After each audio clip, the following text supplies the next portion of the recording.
Welcome to Comics Bazaar, the channel of comics commentary and arcana. This video features X-Men #1, cover dated September 2024. So this is Marvel's current rebranding, rebooting of the X-Men titles, and this is the adjectiveless title.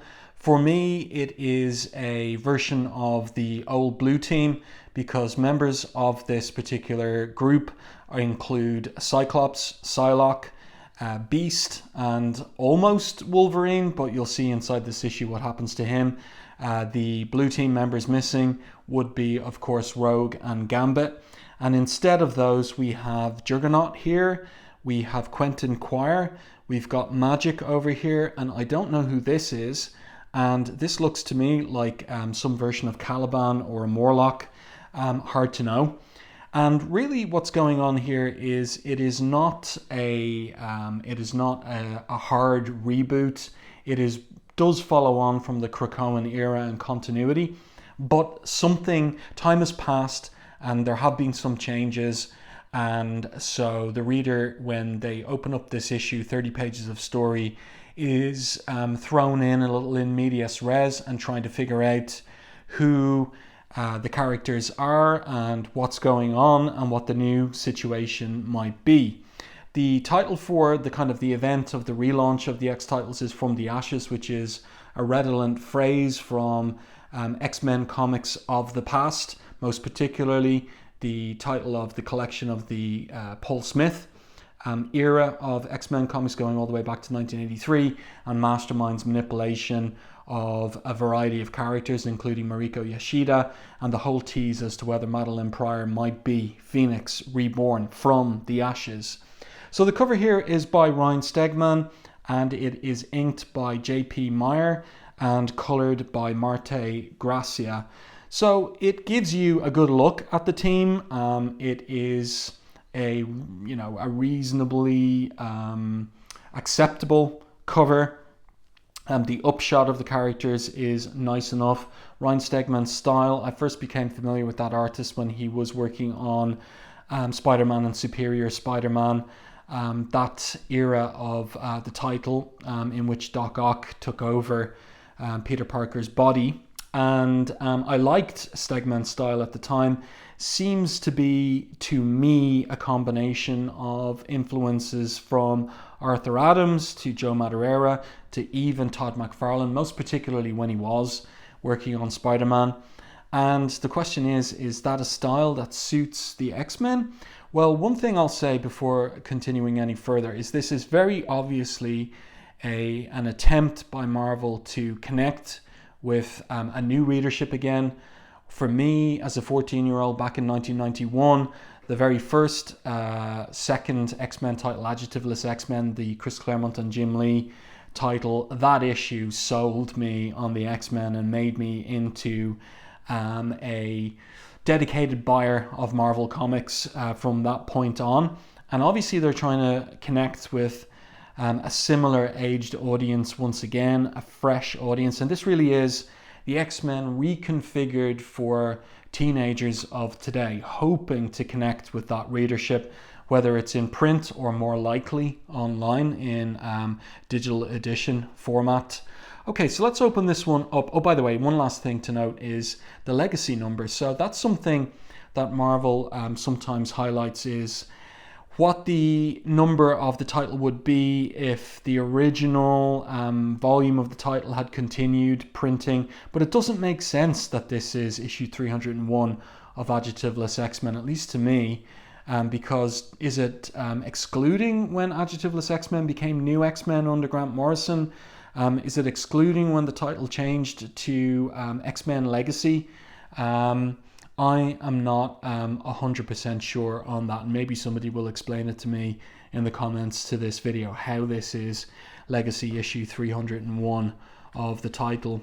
So if we open it up here, there is a credits page. Jed McKay is the writer. The penciler Ryan Stegman, as already mentioned, well, he's doing the cover, but also the interior art, 30 pages of it. Inker J.P. Meyer, colorist Marte Gracia. And the letterer is Clayton Cowles. And where is the... Oh, well, that's it. That's our main creative team. There's a list of the alternative covers there. Here's the key point. The island nation of Krakoa was a safe haven for all mutants, but now that is no more. Mutants find themselves once again displaced across the globe, and the fate of the X-Men has yet to be determined. So that's what I meant when I said at the beginning of this video that we're in medias res, we're thrown into the middle of things, and we kind of have to piece it together, what's going on as we read through the issue. But I do like the roll call here of all of the characters who are going to feature in this issue: Cyclops, Beast, Magneto, Psylocke, Kid Omega, Temper, Magic, Juggernaut. That is this particular team. Wolverine does show up, but we'll get to that in due course.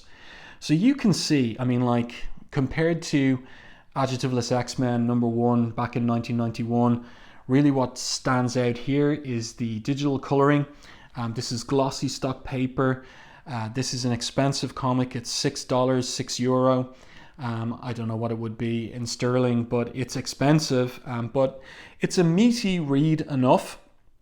And here's how it opens. 20 minutes outside of Merle, Alaska, X months later. So you see what I said? Some time has passed since the end of the Krakoan era, but they're not telling us how many, unless X is the Roman X and it means 10 months later. And we have a little mystery. And this character here, this Alaskan police officer, kind of reminds me of the various female police officers in the Fargo TV series, and indeed the original Coen Brothers film. There's a little bit of that characterization hovering around her. So she comes up to the door here, hits the buzzer, and who comes to greet her except for Beast? And he knows her, Chief Robbins. He says, "Thank you for coming, come in please." So she's expected. Now, one thing I'll kind of comment on in the art on these particular panels is that Chief Robbins' physiognomy, her facial features are not consistent panel to panel. So some of them, like this one particularly, is very, very cartoony. She looks like a character there from Peanuts if you zero in on her face there in high definition. And here, very cartoony, but this looks a little bit more realistic. So Ryan Stegman playing around with the features of her face. And it made me wonder on my initial read, is it that he is not concerned with consistency, or is it a feature of his style? Also, at this point, we get a good look at his version of Beast. So it's not quite the Beast of the Jim Lee era, let's call it that, because he stands more upright. He's got a more human stance and less bestial, less hunched over.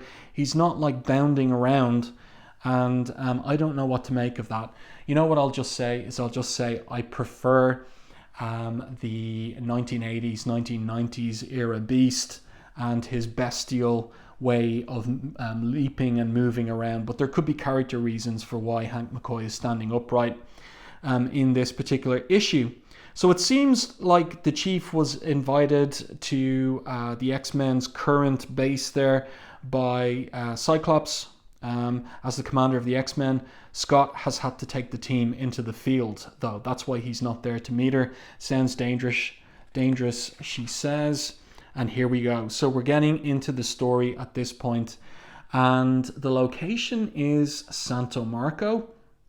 And here we have a jet that the X-Men are flying in low. Looks like Quentin Quire is the pilot, but Psylocke is up there as co-pilot, and Psylocke is a trained pilot.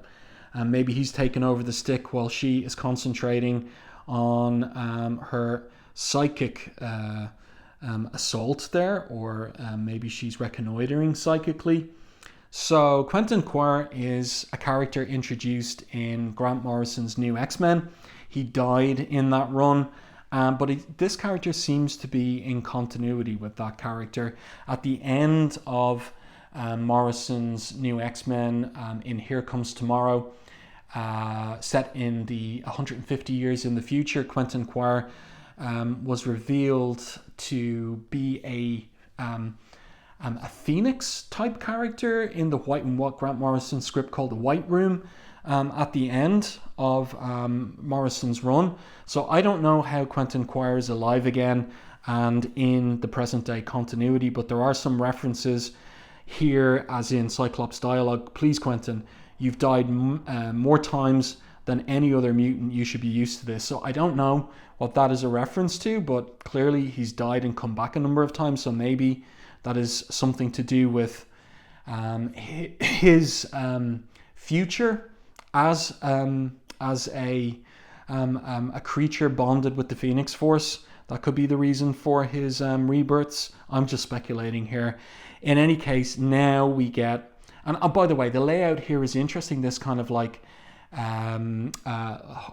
widescreen, horizontal, double page spread, the 3 panels. It's cinematic, and probably that's what they're going for. And here we get the title of the story, Fire Baptized Species, and the creative team all over again. And here we get a little team shot. Juggernaut here, I'm not quite sure what I make of his new or altered costume, and I still don't know who this character is. Wait a minute, is she mentioned there at the beginning? Let's see, where is she? Temper. Okay, so whatever she's about. So there is some little bit of banter there between Magic and Juggernaut, and then Cyclops orders them. They're the assault team, so they go in to this Santo Marco island location, and Cyclops orders Quentin to execute psychic EMP, electromagnetic pulse, on all designated targets on my mark. So Quentin says he's working on it, and here Cyclops tells him, you're an Omega level telepath, Quentin, act like it. So the X-Men have yet another telepath in the mythos, and an Omega level one to boot, which is what Jean Grey is supposed to be, which is what Cable's supposed to be, which is what X-Man was supposed to be. So there's quite a lot of them knocking around by this point. So here we go. So we've got this assault. Here we see this Temper character and a little indication of what her power is. It looks like Iceman's power. So what does she do? Temper has to do with temperature, it turns out. Just have to play with the temperatures. Okay, so she uses her power to ice these foot soldiers on the ground. Their costumes look like a version of AIM's, but I don't know if they have anything to do with them or not. And now we get the team, the assault team, free jumping from their jet, some iteration of the Blackbird, let's call it.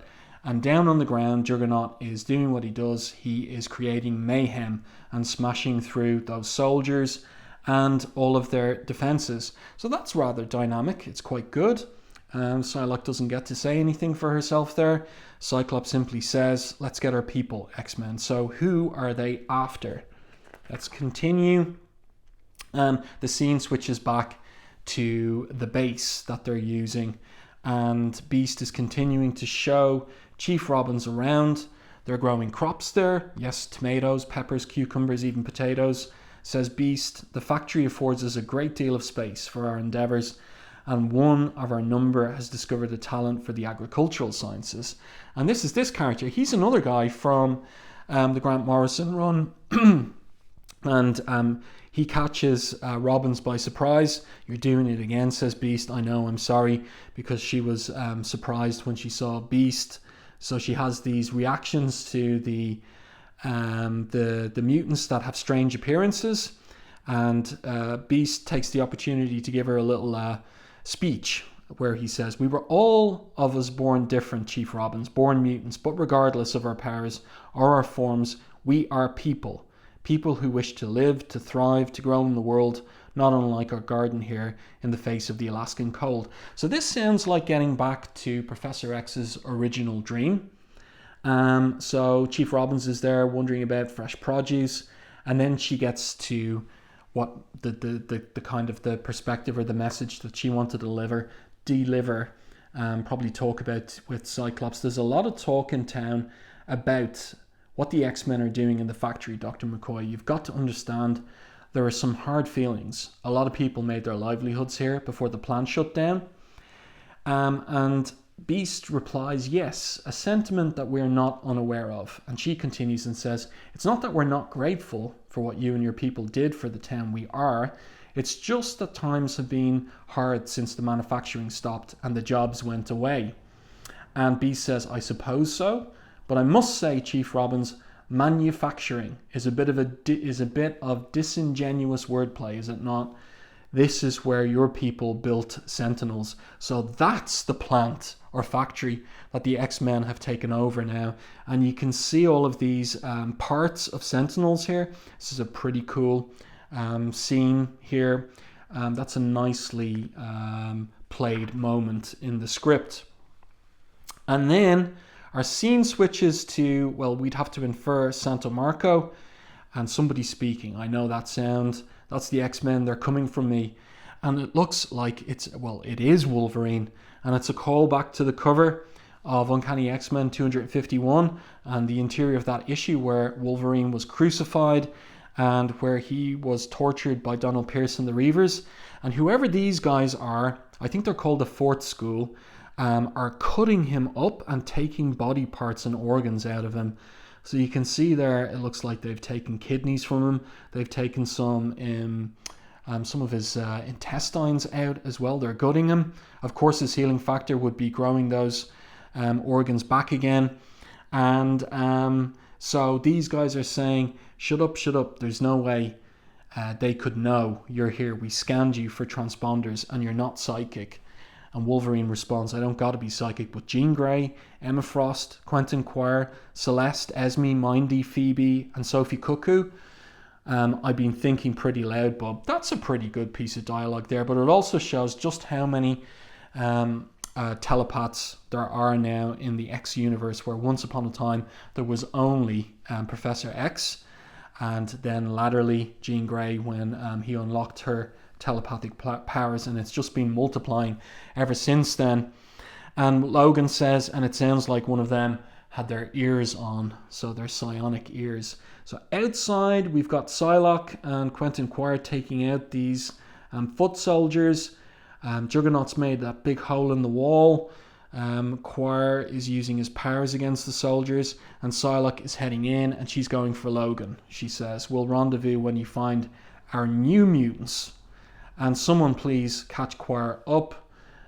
So we're going to get, but this is for readers like me who doesn't know who these characters are. So Juggernaut explains, Orcus Remnant, Fourth School.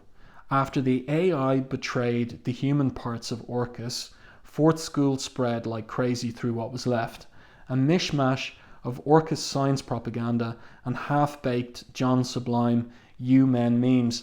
So some of this is calling back to the Grant Morrison new X-Men era. Some of what he's talking about there, I remember that, but I'm not 100% clued in on every aspect of what he's talking about. So fight scene here. Cyclops giving orders, as one would expect of him. He says to Juggernaut, Kane, I want you to know how proud I am of you right now. So no orders there, but I like the way he's using his optic blast. So he smashes it off the wall and it rebounds and takes out these two soldiers. I wonder, is he killing them? Probably not. I hope not. But in any case, so suddenly there's a sentinel that they're facing, and it looks like who's going to take care of that? It's unclear in the artwork who takes care of the sentinel. Yeah, it's not clear at all. But in any case, somebody does. And Cyclops here says, and since it seems to amuse you to have me repeat things you already know, 3 days ago we picked up 6 new pings via Cerebro. 6 new mutants here.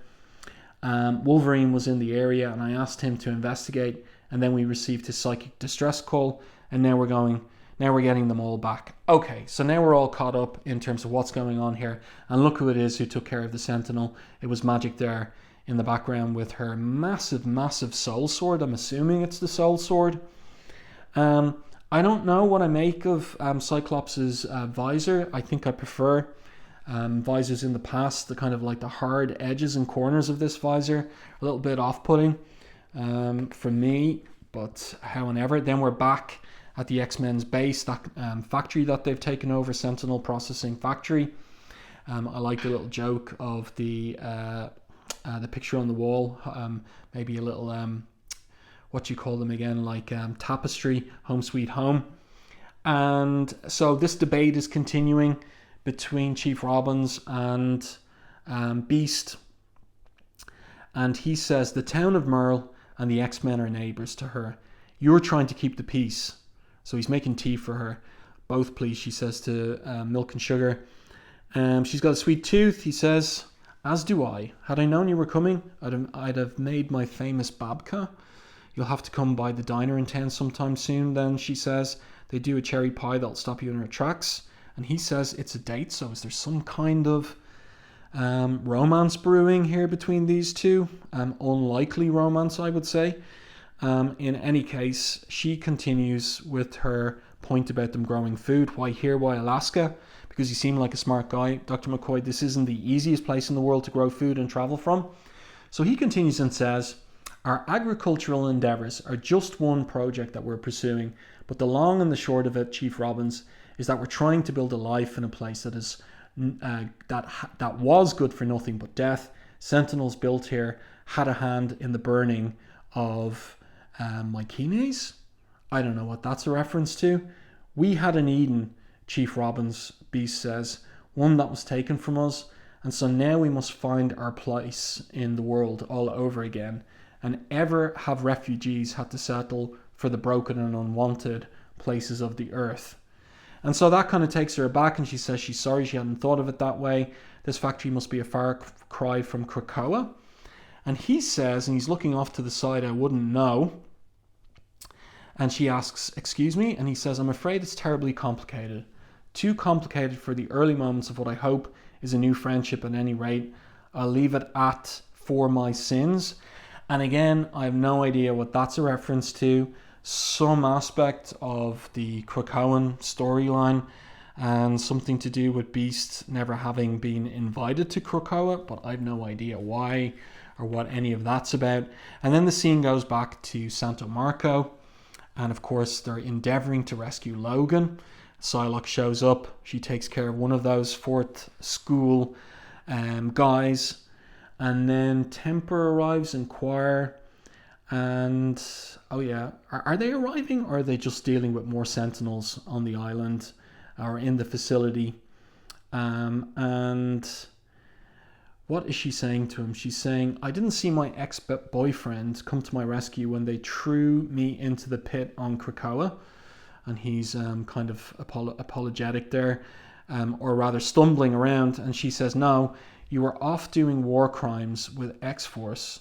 He says it was complicated. So I don't know what any of that's about.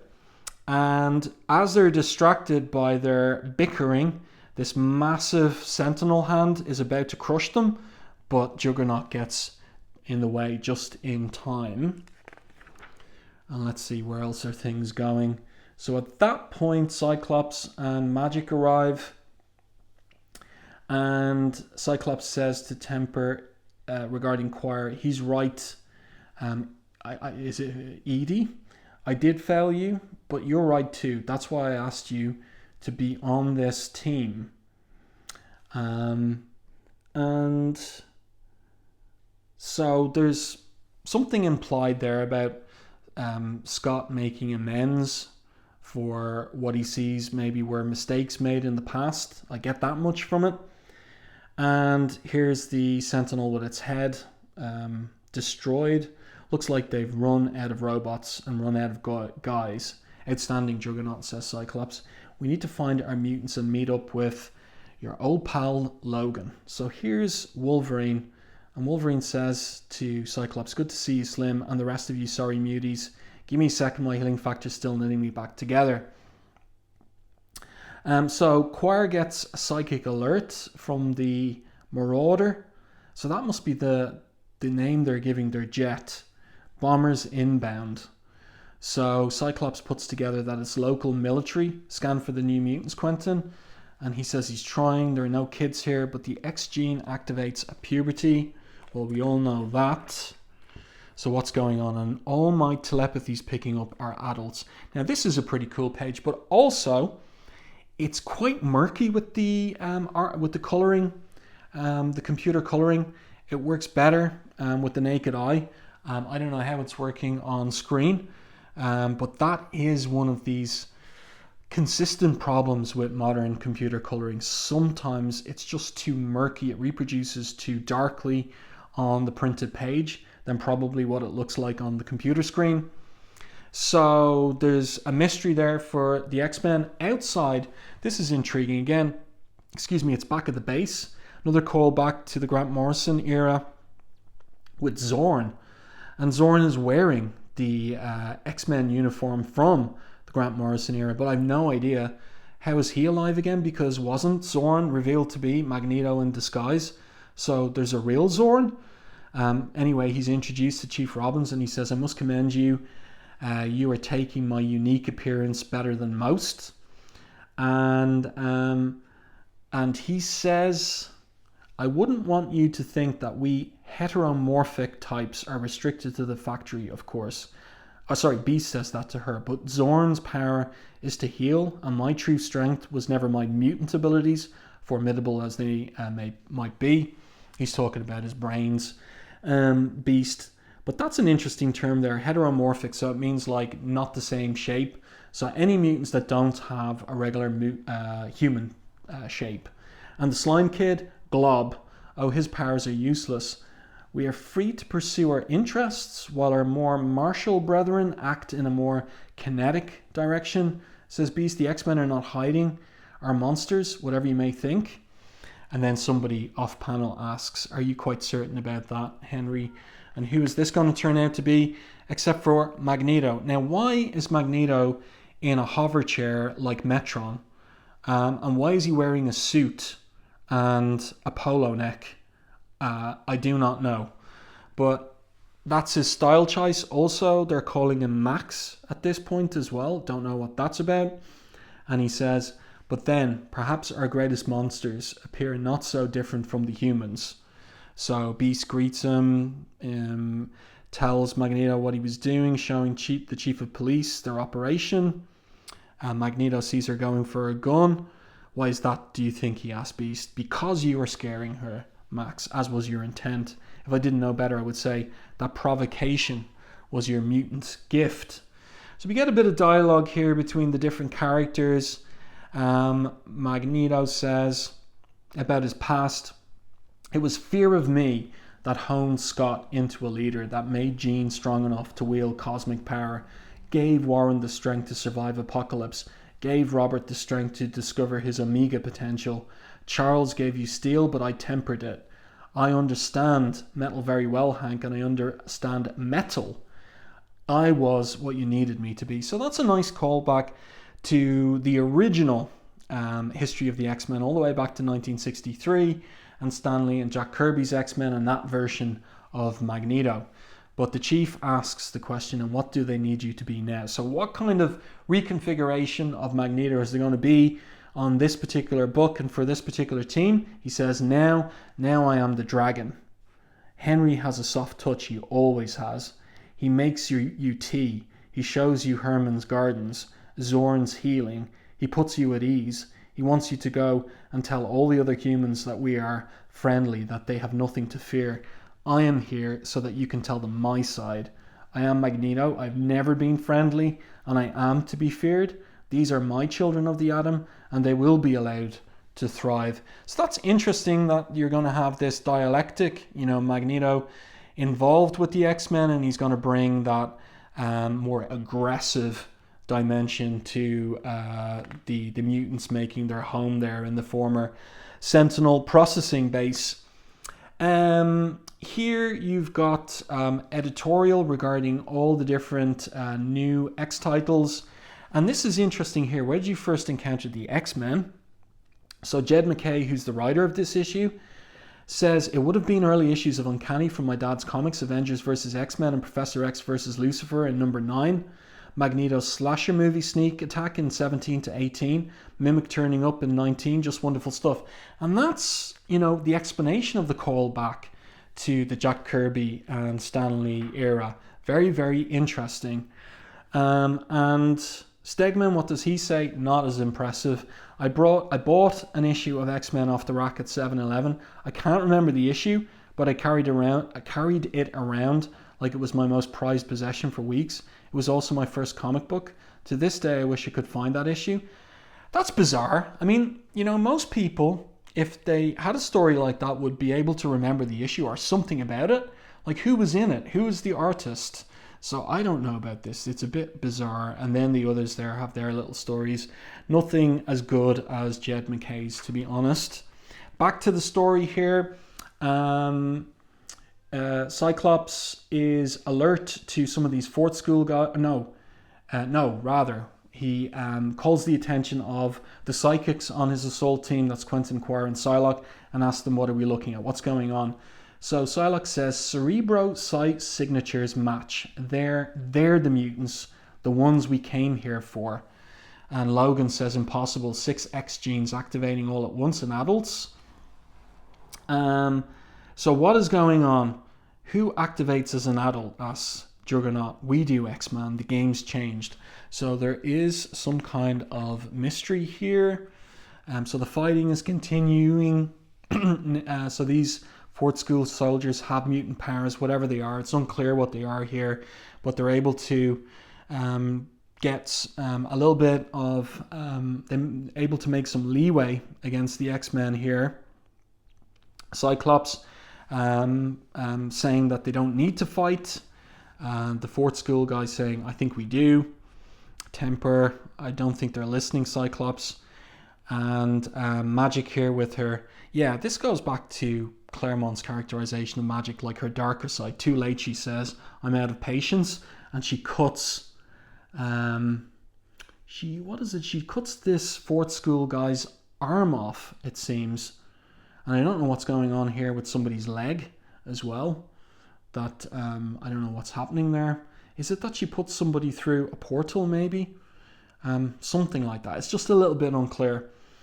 And then we have a view down on the scrap that's taking place, on the fight that's taking place.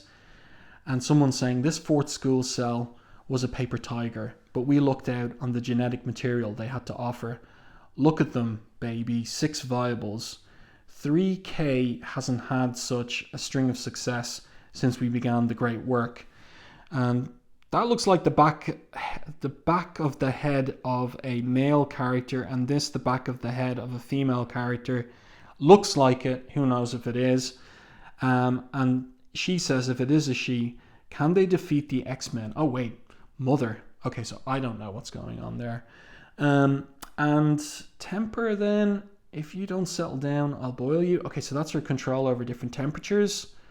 Psylocke here using her psychic knife. I recognize that. Juggernaut punching away. That's recognizable. And that dialogue is continuing. They were all spies and terrorists, but they are too new in their power. Already the X-Men are turning the tables on them. But since Fort School reneged on our payment, Wolverine, I'm inclined to repossess the products of all our hard work. Okay, so what is happening? Well, it looks like down... Let's see what we can make of these mutants. So it looks like the fight is over, but what has happened? What is going on here? Is they're teleporting away, it looks. They're teleported away. And then Cyclops says after a pause, all right, let's get out of here before the bombs hit. Ileana, bring the arm. What arm? We might see this. We might see that a little bit later. Then the factory. They're back at the factory. So that's their Marauder craft. We get a look at the front of it there, it seems. And now we get a little dialogue here between Cyclops and Wolverine. Wolverine says to Cyclops, don't you ever get tired of losing the civilization game? Because after Krakoa, after the way the world's turned on us, again, I'm done, he says. I can't do it anymore. I can't build from the beginning again. And Cyclops isn't prepared to hear that. He's saying Wolverine can't give up.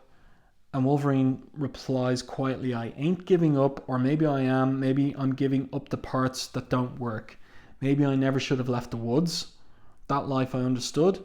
Don't come looking for me, Slim. So that doesn't sound like Wolverine at all. Like, that characterization of Wolverine, for me as a reader, is very unexpected. Like, a Wolverine who seems to have given up. That's not the Wolverine who was the survivor in Days of Future Past in the dystopian era of 2013. That's not that Wolverine. So I do not know what is going on here. That's a little mystery to me. And then we have some dialogue between the characters here in the courtyard. And they're talking about what was discovered on the island. The young mutants asks Magneto, and Cyclops responds, a mystery. They were new, but they weren't young.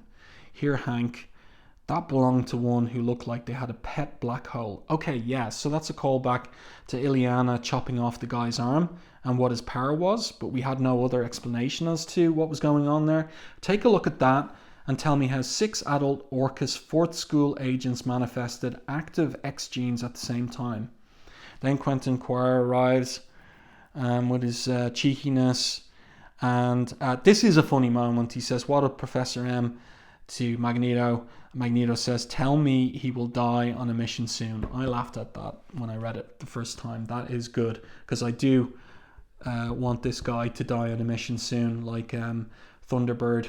And then, the chief of police came by today, says Beast to Cyclops, presumably later in the evening or at night because the moon's up there. And Cyclops wishes he'd been there, but maybe it was better that you showed her around how to go.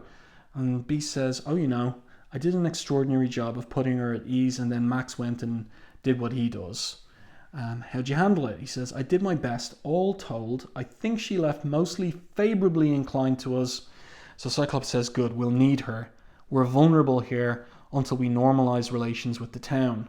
Speaking of the town, Beast says, I'm ready to start stripping that thing for parts if you can lend me Kane, Illyana and Quentin. No, not just yet, says Cyclops as he drinks beer. It's beer he's drinking. That's kind of un-Cyclops-like, although maybe it goes back to the Grant Morrison new X-Men era, where we did see Cyclops drinking a bit when he was feeling sorry for himself during that whole saga in relation to his broken relationship with Jean. So now Cyclops is a beer drinker. Anyway, turn the page and there is a big surprise. And it's pretty cool, actually. No, not just yet, he says. I want to be sure they don't forget what they owe us. So that looks suspiciously like a Master Mold Sentinel. And did the X-Men save that town, Alaskan town of Merle, from Master Mold? Is that what happened? Hard to know. But it is a pretty cool ending to the issue. It's 2024. Presumably scan that with your smartphone and you'll get something or other out of it. Some more information or something else to do with the issue. An advertisement here for X Factor #1.